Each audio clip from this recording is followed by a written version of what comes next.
Assalaamu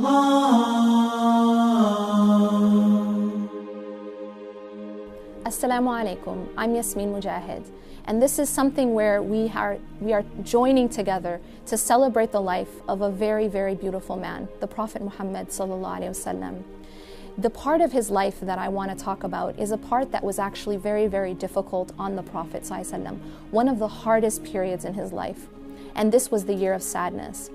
During his life and the beginning part of his revelation, of his mission, he had a very, very difficult task.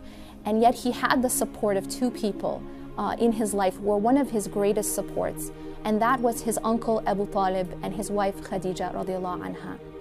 What happened during the year of sadness, in the 10th year of the mission, is both of them died in the same year. Now you can imagine what the Prophet ﷺ is going through at this point. He lost one of he lost his beloved wife, and he also lost his uncle who he loved very dearly.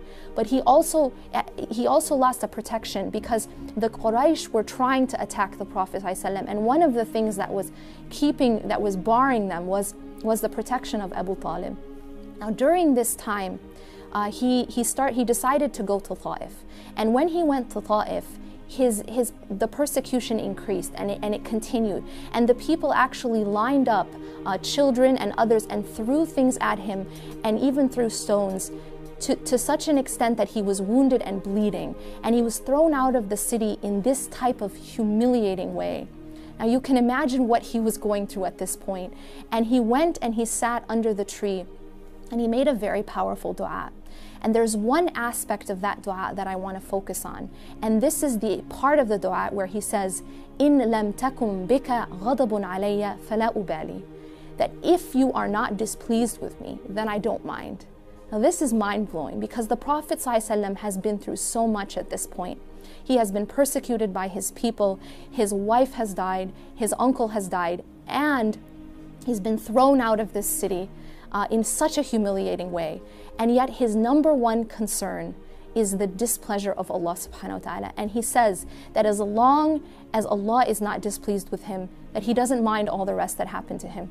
Now that is in and of itself such a testament, and it shows what the character of the Prophet ﷺ is, and it's an example for us because we also go through hardships, and this shows us what really, really matters, that any hardship that brings us closer to Allah subhanahu wa ta'ala is actually good for us, and any hardship that takes us away from Him, even if it's ease in fact, and it takes us away from Him, then it is bad for us.